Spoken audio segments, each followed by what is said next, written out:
Alright, welcome back. This time we're going through Mission 3, Flying Hunter, and we're gonna fight Artemis as the boss of this mission. But first of all, let's take a look at the breaker lineup. Now, this lineup is actually from Nico's recommended set for this mission, which is actually appropriate, especially with the one ragtime in the 4th slot. I'll actually have a use for that for a side encounter. It's not it's not a locked-in fight. You could totally skip that, but for the purpose of this video, I think I'm going to show that. But anyways, that's not actually the main point. The actual star of the show today is actually Punchline, which you may probably guess is great at crowd control, which is actually very important as a concept. Now, originally, I planned to, just like before, go to the void and sort of ramble a bit about what is crowd control and stuff. But actually, as I was running through this mission a couple of times, trying to, well, take notes on what's important and whatnot, I realized that this mission itself is a pretty good spot to explain and sort of show the importance of crowd control, so this time I think we can skip the void and jump right in. So let's do exactly that. So if you're new to the game, you may ask, well, what's wrong with just hacking away like usual? I don't see the need to do any weird crowd control stuff. Like, what's the point? Well, if you remember Mission 3, it introduces you to the first ranged attack enemy, which is, well, these guys, Pyrobats. Well, for starters, they attack from afar, which means that you trying to hack away at an enemy can no longer guarantee your safety at the same time. For example, when you're fighting a Hellkiner or other melee enemies, if you hack at them first before they can hit you, then you're safe. You can stun lock them until your combo is finished. But because Pyrobats and other ranged enemies in the future will just throw pot shots at you from afar, that tactic doesn't work anymore. And secondly, when you are trying so desperately to remember your combos and trying to execute it perfectly, you probably won't notice the other corner of the screen. I know I sure didn't for quite a while. Now, without further ado, let's talk about what's good for crowd control. In this case, Nero's skills, what he has for crowd control. Now, one of his fundamental skills in this regard, and is always accessible, is his charge shot. Now, what's good about charge shot is that, well, its explosion, like that, will, well, knock people out. And what's good about the level 3 especially is that it knocks them out twice, which is, well, very good. It will keep them at bay for like more than 10 seconds. And another option is, well, Punchline, which is one of the reasons why I'm bringing them in this mission. I would like to show you, as you can see there, basically will keep an enemy at bay, like charge shot, for a couple of seconds. And it also it extends your combo, which is also nice.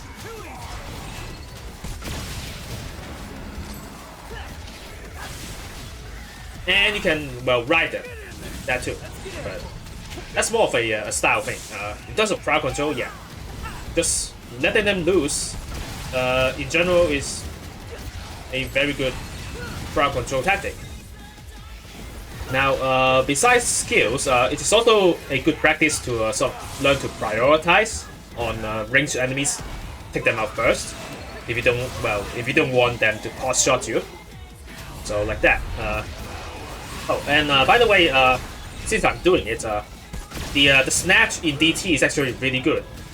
Well, first of all, it snatches 2 enemies at once, which is, well, good for hitting multiple. But besides the damage, what's good about hitting 2 people at the same time is that, well, it basically grants you double the style points.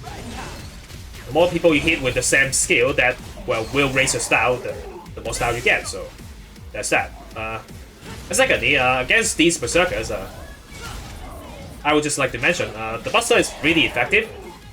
As you can see, the charge can be completely, well, cancelled by doing a Buster on them. So with Nero, at least in terms of 1v1 situation, these Berserkers are really easy.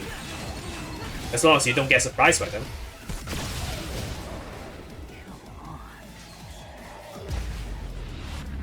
So yeah, remember your crowd control options.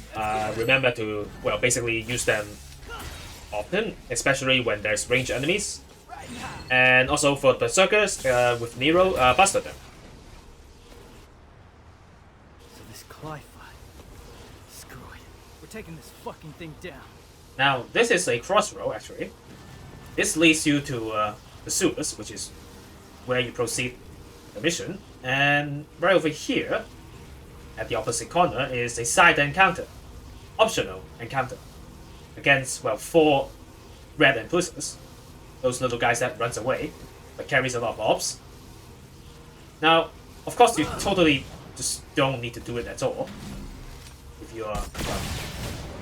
if you have already gotten the, I think, the blue orb that they give if you kill them all. But, anyways, for the sake of this mission, I'm just going to try that.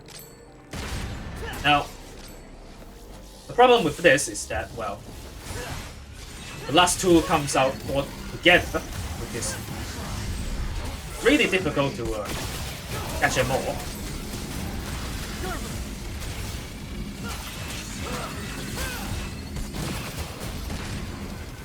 Have I done? Have I killed him?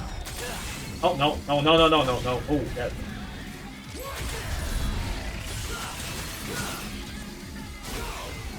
Uh-oh. Hold on. Rack time. There we go. I think this should do it. So let's kill one of them. There we go. And... there we go. I should... do one of them, please. God, they're all DT'd. Oh no! Oh, I missed one. Oh. Damn it. Now I look like shit. Oh, damn it. Why is he going in circles? Hey, buddy. Oh well. As you can see there, I was a tad bit too late. Wonder what she's up to. And now all of my arms are gone. Good times, good. But anyways, let's forget about that and head straight to the next fight. Which, if you know, are Riots. I think starting from Son of Sparta mode, this encounter turns into a whole bunch of Riots. Which, I think, if you played SOS already, you should know by now that Riots are already, well, super dangerous in SOS. But even more so in DMD. Much more. Now, for starters, as you can see there, they DT super fast. For whatever reason, if you as much as lick them for a couple of hits, they go DT. And these guys in DT have like crazy amounts of like stun resistance for whatever reason. And secondly, if you have ever observed how they attack, they actually like jump backwards and then dash in. So basically, they are also a type of like ranged enemy in some sorts. Anyways, as for Nero, to bypass these problems, you can snatch them. They actually cannot resist snatching. So even though they're like super high resistance on stun, they can be snatched, and snatching simply cancels any animations that they are doing, including any attacks. So yeah, snatch them as often as possible. That would be my first advice. Anyways, we're supposed to break this, but let's wait a minute and trigger this optional encounter instead. Once again, these are all optional. You can totally just skip all of them. But I like the fight. I think it's fun in Devil May Cry 5, if you haven't realized. Anyways, as you can see here, got a few Pyro Bats. Nasty stuff. Let's take care of them first. And besides Pyro Bats, there are 2 Riots.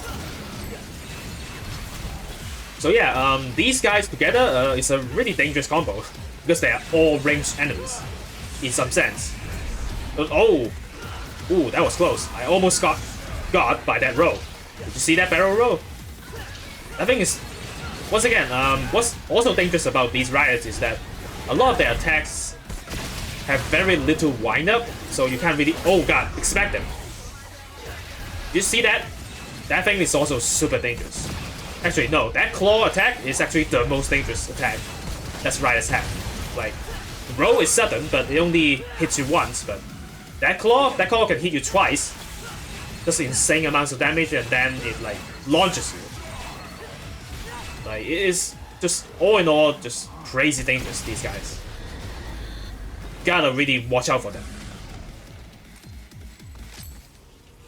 Now, there's a red barrel here. I usually don't use these in actual combat, so just let me get rid of that. There we go. The reason I don't use them, as I've talked about in Mission 1, I think, those barrels, like, you can accidentally hit them very easily, and they do a lot of damage to the enemies, which sounds good, but because you accidentally hit them usually it's before you get a lot of star ranks. Before you get a really high star rank, you accidentally hit them and kill all the enemies, which is, well, bad for your final score. So I usually don't do that. And by the way, I brought this guy in without killing him outside because I want to basically connect the fights. If I just kill this guy individually outside, I will probably get a lower score, and that will, well, hurt your final ranks. Anyways, about this enemy, this like magic caster, I forgot about how to spell his name, but this guy will like spread lightning balls all around the arena if you give him enough time, and he'll do some nasty AoE attacks and stuff, so just get rid of him ASAP. Now, a good thing about fighting him as Nero is that you can actually repeatedly stun lock him by just spamming the Buster. So there's that. Good stuff. Now that sounds really not stylish, but if you don't take care of this guy and his lightning balls just spread around the arena, things are going to get much less stylish. So let's just focus on taking care of him immediately, every time you see him. Anyways, that guy's done, so we can focus on Riots again. Speaking of Riots, a good strategy against these guys is actually to, well, to isolate them and deal with them one by one. Especially in the air for Nero, as you can see, you can easily just snatch him and enemy stab, just like usual. And you can really just focus on one at a time. Now, you really wouldn't want to throw them away if you want to do that, but that's kind of a forced habit. Just don't do that if you really like want to take care of them up there. But it's okay. Anyways, whatever strategy you would like to use, just make sure you can, well, basically keep them at bay. Just don't let them do anything. That's, I think, is the most important part. These guys, if you let them loose for just a second, you can get screwed immediately. So yeah, work on your crowd control, guys. It's really important against Riots, especially Riots. I guess so. You know what? I think I'll just post a clip of one of my test runs, and you'll see just how much they hurt. Like, just check this out. Okay, hopefully I posted the right clip, and you will see just how devastating they are if you just show them a smidge bit of weakness. Anyways, scissors. As we have discussed in the previous episode, just snatch them and keep hammering them. Just keep hammering at them, and if they block and counter, just snatch. And there we go. These guys are really easy as him, like no joke. Like the snatch will, well, cancel their attacks and force them into blocking, and striking them triggers counter attack, but snatching them cancels that. so you can just repeatedly hacking away at their defense until they break. It's really a flawless loop, really. As long as you are dealing with them one by one, there's no way they can really hit you. Oh, no. Cancel. And done. As you can see, they are really easy. Anyways, we have arrived at the boss. Hooray! Without strength, you can't protect anything. You know that. Like, every time I hear this line, I just remember how much, like, this whole Sparta family sort of reuses lines. Just makes me wonder, like, how many of these, like, iconic lines will Sparta says if they eventually do, like, a Sparta game. Anyways, we've reached the boss fight, so let's review our breakers, and I guess I should explain a bit about Artemis. In the meanwhile, it's funny, like, Artemis, to me at least, is similar to Goliath. It's a kind of boss that you can sort of brute force your way through without really learning much about their moveset, but once you do, it gets much clearer what you can actually do and not. So, once again, DMD really helped me understand a lot more about boss fights, and when doing this guide playthrough mix sort of thing, I got even deeper in trying to understand these bosses, and it has, well, advanced my knowledge in this game quite a bit more, actually. So, in that sense, I'm kind of grateful that and glad that I did this. I decided to do this whole video series. So that's that. But anyways, that's off topic. So about Artemis, most of her attacks are like quite easily avoidable. So I don't think there's much need to like draw a chart or graph. Like last time with Goliath, she doesn't have like a the 1-2 punch that Goliath has. That is like super hard to avoid or anything. So I guess we can just jump in and we'll just sort of try to explain things as we go. And by the way, I had a second strategy that uses a different kind of breaker lineup that is revolved much more around like stun locking. But anyways, this time around we'll just use Gerbera and do this like legit and slow, I guess. Anyways, just basically like show her movesets in general and how I deal with them.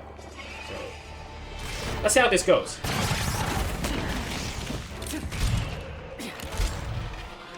And like in this cutscene, like she moves really fast.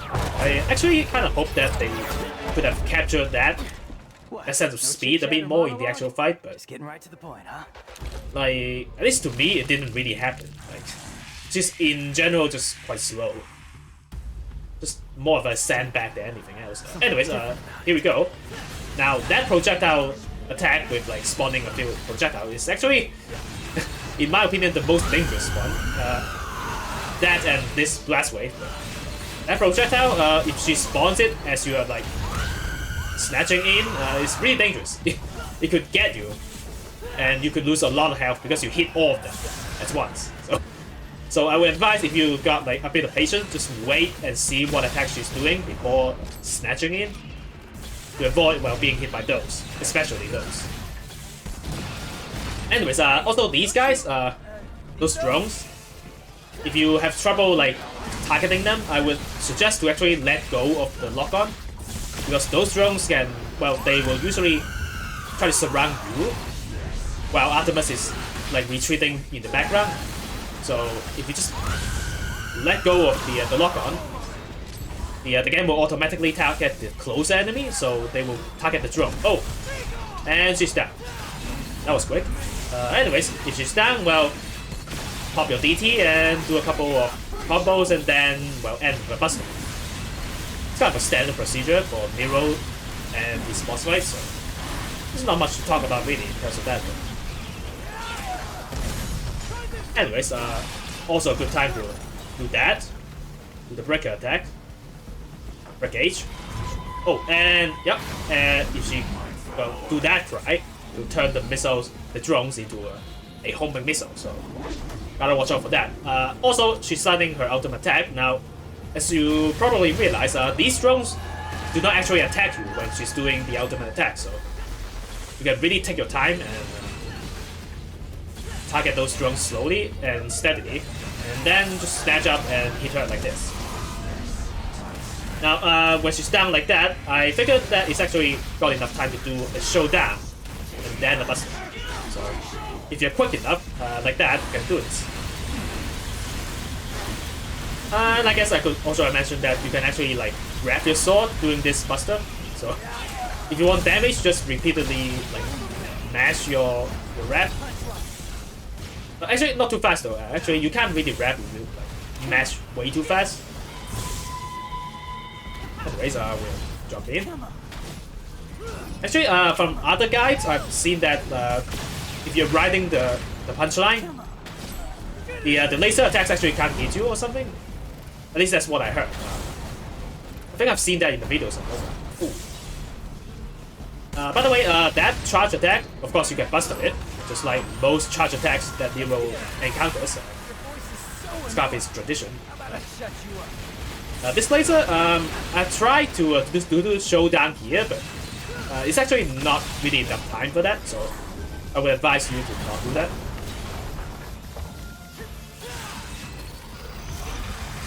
And down with you. Excellent. And she's up again. Now, the thing with downing her with punchline is that you actually cannot buster her in that state, even though it's the same like animation. So you gotta watch out for that. Oh, watch out for those. Oh, those are dangerous, especially in DT. Those things hit hard. Oh, and yep. Like against the blast wave, I usually just like to just continue stepping on her and use DT. That way I don't really have to jump away and come back. But if you do it, you can just like use caliber if you're like good with the back and forth forward output, back and forth input. Excuse me. Anyways, she's almost done. So this boss fight is once again it's not that hard really, but if you know exactly what she does and whatnot, it could really help quite a bit in having like a more stable experience, I guess I can say. Oh, hey, and turns out I got a no damage. Nice. It's not really my plan. Like usually, even in the multiple test runs that I did, I never really got a no damage. So this time it's really pretty just luck, really. Anyways, there's that. Now I'll probably post another clip of this boss fight with the other strategy that I tried to talk about. Okay, so now we are back before the boss fight. However, I'll be pausing here actually on the customization screen a little bit to sort of give a bit of explanation about this strategy and why I put it here.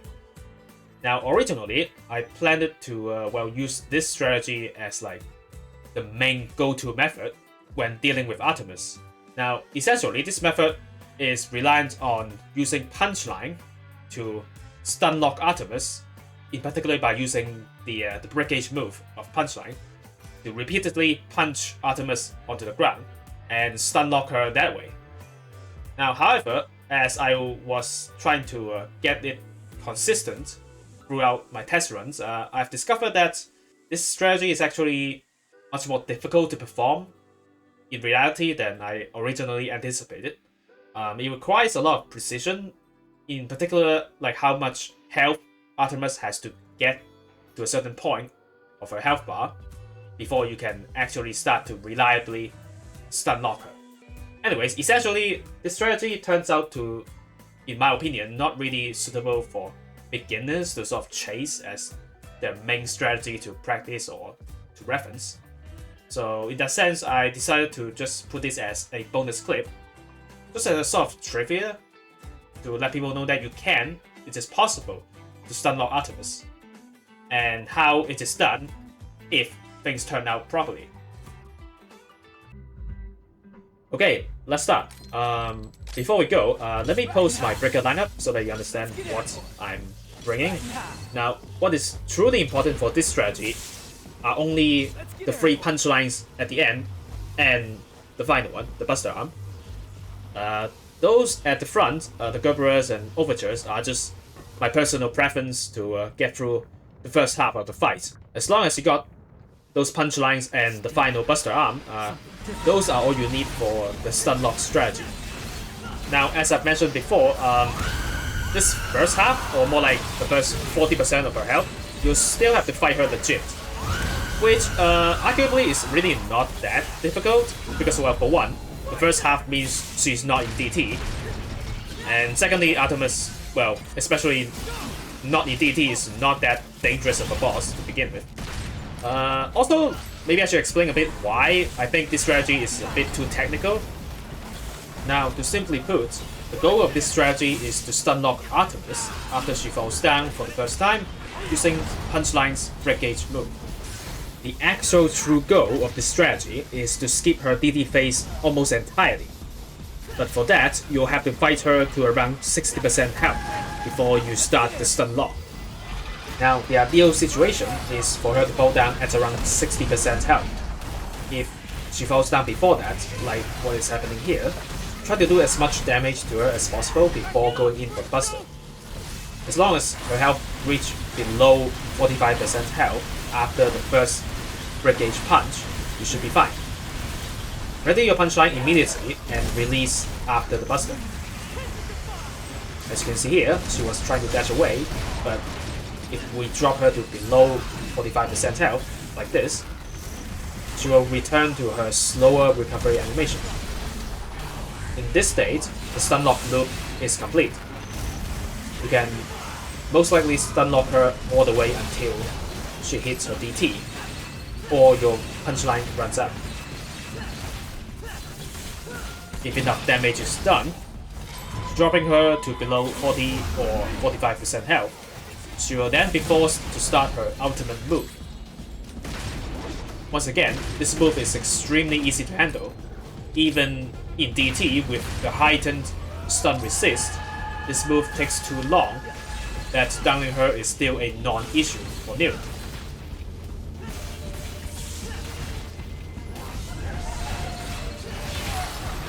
If the previous steps are done right, after she's down, a quick showdown and a Buster Arm breakage will be enough to finish her off. This essentially renders her DT phase almost completely harmless, which is a major advantage compared to fighting her normally.